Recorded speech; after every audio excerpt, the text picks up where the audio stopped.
Hi, I'm Alex Apple, joined here by Jeremy Clark for HornedFrogBlitz, discussing TCU signing class here on signing day. TCU's finally wrapped up. We've got some finality to the 2014 class. We'll discuss it right here. Jeremy, the first thing, let's talk about TCU signs 24 players so far. 2 of them enroll early. Give us your overall impressions of this class and how it worked out for the Frogs. I really love this class. I think from top to bottom, they went out, had some position needs they had to get, got good quarterbacks, got offensive line, did well at cornerback, got some safeties, got 2 linebackers. Actually, a surprise this morning with Ben Ascalisi, I guess is how you say his name. Wasn't a surprise to us at HornedFrogBlitz. We'd kind of been hitting around for a few weeks about it now, but big pickup for them. Top to bottom, it's a good class. I think right now it finished around 35 or 36 in our scout.com rankings. Right. 4 4-star players, 2 top 300 players in the nation with Foster Sawyer and Sean Nixon out of Lake Travis, the guy they just got 2 days ago from A&M. Good class in my opinion. Yeah, and they help their skill position players, which is an area where they needed to continue to improve. That was evident from last year. Of the skill position players, which 1 or 2 do you think are uniquely equipped to play and contribute right away? Well, you got to keep your eyes on the quarterbacks, obviously. Foster Sawyer and Grayson Mulestown coming in. The quarterback competition is going to be wide open. We don't know if Boykin's going to play quarterback or not. Right. It's been a lot of speculation. But Tyler Matthews, Zach Allen are already on campus. But the good thing about it is everyone's going to be learning a new offensive system under Doug Meacham and Sonny Cumbie. So if Tyler Matthews and Zach don't get too far ahead in the spring, guys like Foster and Grayson could come in as true freshmen and make a contribution right away and compete for playing time. The coaches have told both players, be ready to compete when you get to campus. Don't think you're going to come in and automatically redshirt. So Be ready. Doug Meacham proved last year at Houston that he's not afraid to play a true freshman at quarterback. Cumbie, yeah. And so exactly with Baker Mayfield and Davis Webb. So they're not afraid to play youth at quarterback if the best quarterback on the roster is a true freshman. And then Desmond Wide obviously is a guy that a lot of people have talked about, and a lot of people are really happy to see a guy like that get a chance. 5'6", plays quarterback in high school. TCU's going to use him, pretty much in any way they can get the ball in his hands. How much will he play as a freshman, or is this a guy that probably maybe a year or 2 down the road would be more equipped to help them, or do you see him as an athlete that frankly you just have to get on the field? Being a short guy myself, he's a future Hall of Fame guy. No, I mean, but Desmond Wide, he's got so many good intangibles.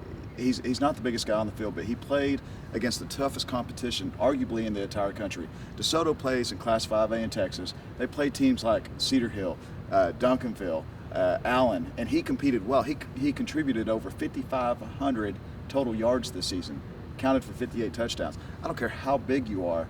That's a player, and TCU did great by taking a chance on him. He went out there, did it against the best competition available. He's going to be a great player. Receiver, kick returner, punt returner, any way to get the ball in his hands. Kind of like Percy Harvin, as you mentioned when we were talking before, is a guy he needs to have the ball in his hand, make some plays. I don't know if he's going to make a contribution right away as a true freshman, but I can see him making a contribution definitely by the time he's a sophomore or junior. All right, let's talk about 2 4-stars on offense, both skill position players. Varshawn Nixon, the running back, flips from A&M to TCU. Emmanuel Porter flips from Texas to TCU. Of those 2 guys, which guy is more apt to play early and contribute early as a Frog? I would say right now I would go with Porter just because they need long receivers right now. Cameron White obviously not going to be around the team anymore. So they need long receivers, and it doesn't get much better than Emmanuel Porter, him being 6'4", 190 pounds with 4.43 speed. He's still kind of new to the position, but his potential's through the roof. A lot of people, if you ask them throughout the state, feel that Porter might have been one of the top 2 receivers in the whole state of Texas, and that's a pretty high compliment for a guy who's only played varsity football for 2 years. Right. So with him and TCU's new offense going forward, I look to see him making an impact before I do Nixon. I could see Nixon taking a redshirt freshman year, get adapted to college football, being a student athlete, and just learning the new offense as best as he can. And plus, they're already stacked at running back right now with BJ coming back, Aaron coming back, Kyle Hicks coming back, Travoris Johnson. And word from camp right now is Kyle Hicks and Travoris Johnson have looked extremely well so far. So you got to think that if out of the 2, out of Porter and Nixon, Porter would be the one making the early contribution. So not too long ago, a little over a week, we did a video. You said Austin Slotman was the best player in the class. Are you going to hold to that? I agreed with you at the time. Is that still your, I guess you would call that a pick? Is he still your pick to be the best player in this class? I think he has the biggest potential, and as I mentioned last week, he's a guy that can come in. He's 6'6", 290 right now. Can come in and play right tackle, play right guard, he can play center, he can play left guard, left tackle. He could play any 5 of those positions up front. That's a huge get for TCU, especially as bad as they were on the offensive line last year. Right. If he can come in and make an impact early on, that relieves some of the stress on Avion Collins and Big V a little bit. If he can come in and develop and actually push them to compete for one of those starting positions, maybe a tackle. They've even asked him to start snapping right now. So can you imagine a 6'6", 295-pound guy snapping the football? He's very smart. He played for a state championship team at Brenham. He bench pressed 450 pounds this year, which is a school record for Brenham. He's sorely underrated in my opinion. We got him as the 35th offensive tackle prospect in the country. I feel he should be a 4-star. I feel he should be anywhere between maybe 15 and 25 in the country at his position. Right. All right, let's talk defense. Only 3 starters don't return next year. Derek Kindred, some guys at the defensive end position, maybe Deontay Gray at cornerback. There's players that you can foresee taking over those starting positions. So you look at the defensive commits. Are there any that you think are instant impact players? Are there any that you think come in and one good thing for TCU, they probably won't be forced to play, but you think that they will force themselves onto the field by how they play in spring ball and in the summer? The guy that sticks out to my mind right now is Kenny Iloka. He was the #1 junior college safety, depending on what recruiting service you look at, ESPN, Scout.com, Rivals. Pretty consistent that he was regarded as one of the top safeties in the country. He led the country last year with 126 tackles. He was all conference. He's going to come in and compete for that weak safety spot, which could mean a move for Chris Hackett over to free safety. Regardless, if he doesn't start, he's going to make an impact. Right. You don't find very many 6'2", 215-pound guys with the kind of speed he has. Plus, he's already played in the 4-2-5 system down at Tyler Junior College, so he's going to be familiar with what he's walking into. But I really love the corners they got in this class too. Ridwan Isahaku is a long kid. He's 6 foot tall. Helped Norcross, Georgia, to a 6A state championship game. Had 2 interceptions in that state championship game, so he's obviously a player. The guys he had interceptions against, oddly enough, was Caleb Scott when he was covering him. So another name that the Frogs were pursuing late in the process. But I really love what they got in the secondary. Aloka is a guy who I see making an immediate impact. I like Isahaku to make an impact.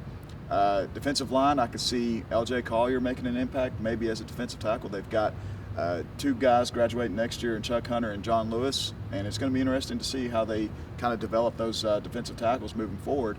We all know that Gary likes to use a 10 to 11 man rotation on the defensive line, so it would not surprise me one bit if LJ Collier or Chris Bradley is one of those guys that comes in. But I'd say watch out for McDermott Vi too, out of Missouri, because he's just a 6'4", 255-pound guy, rock solid muscle. Recorded 32 sacks the last 2 seasons. I wanted to ask you about this year's secondary class compared to last year's. They took a lot last year too. Sidney Calvin, Anthony Tejada, Steve Wesley, George Baltimore. How does it compare to last year's class? Is it the same caliber of players? And also, again, another deep class. I think if you look at what they recruited at cornerback, they're a little bit bigger this year. Steve Wesley and Sidney Calvin were big corners last year, both over 6 foot tall, maybe 6'1". But Steve's already moved to free safety for them. Sidney Calvin's a guy that really impressed Gary late in fall, during fall practices. But I still think Anthony Tejada from last year is going to have a chance to compete and start this year. He's just an extremely talented kid, very fast, 4'4" guy with a 3.8 shuttle, believe it or not, for TCU last year. But I think guys like Nick Foster, 5'11" guy, big guy, came in last week, and I heard nothing but great things about him and how well he looks right now, how much muscle he's added. And look at the corner that they got out of Ellsworth Junior College in Iowa, Corey O'Mealy, who's another 6 foot tall guy. So you're looking at their gets for this year. O'Mealy, Isahaku, both over 6 foot tall, and Nick Foster's right at it. So those 3 guys right there are 3 guys I could see making an impact for them early on. And now let's talk about linebackers. Ty Summers is a guy that's been committed for a while now, a guy I really like. And then Vin Asalisi, or however you say that, commits late in the process, a guy that the Frogs kept under wraps and kept some other teams from getting in on him. But they both seem like good players.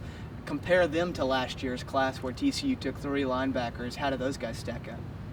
Well, I mean, Sammy Douglas made a contribution this year as a true freshman, but you want to say they probably wanted to redshirt him because he needed to add some more weight, but he did make a contribution on special teams and was the backup linebacker, mainly because they didn't have a lot of numbers there at the position. But him and Paul Whitmill, I think it's yet to be seen how Whitmill's going to turn out. I've heard good things about him, but this year's class, it's low in numbers, but I like both guys. Ty Summers is a classic Gary Patterson find. It's not about going out and finding the guy that's a 3 or 4 star player at linebacker. It's more about going out and finding the guy that fits their system. And although Ty didn't play linebacker his junior or senior year for Reagan, he did play some his sophomore year, but looking at his tape, he's 6'2", he's 220, he's 4'5", speed, and he's a quarterback, so you know the kid has good intangibles as far as linebackers go.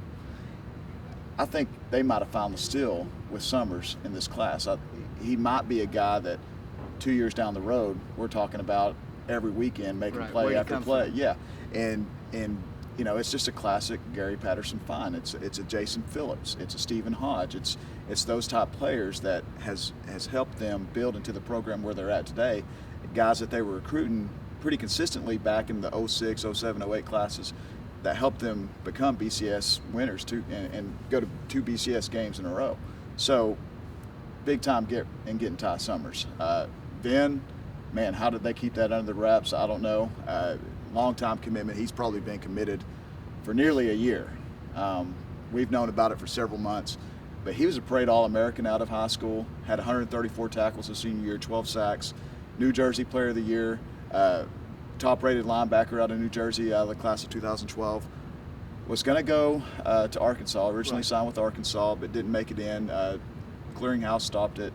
Something about some of his classes didn't work out at his high school in New Jersey, but ended up going out to California and rolling out there and didn't ever play, and just went back home and kind of went to a community college this year and didn't play any football. So I'm interested to see how many years he will have a chance to make an impact for TCU, and what they're expecting of him. But I know they love him. I mean, what's not to like about a 6'3", 230-pound guy that can knock your head off? So the last question I got for you, we know you like Schlottman on offense. Who's your defensive MVP in this class? Oh, man, that's a good one. All the high-ranked players on offense and all the defensive players, and they did a pretty good balance act of signing an equal amount of number of offense and defensive guys. But I would say right now the guy that I really love and I think can make an impact is Iloka. You don't find very many safeties that are his size with his type of speed. And the best thing about it is he's already played in the 4-2-5 system, so he's going to be familiar with what they're trying to teach. I think we'll be talking a lot about him next year. All right, Jeremy, you can take a breath now. Signing day is over. Yes. 2015 class should be exciting, though. Already off to a very good start. 7 commitments already. Another junior day this Saturday. Expecting a lot of big names. Several top 100 players expected to be in attendance. So for TCU coaches, it's going to slow down a little bit after this weekend. For us, it's going to keep moseying on. Our work never ends. Absolutely. It all begins anew. The 2015 class, TCU will start building it right now in earnest. Signing day is over. Jeremy, thanks for joining us as always. For Jeremy and Alex Apple, thanks for watching.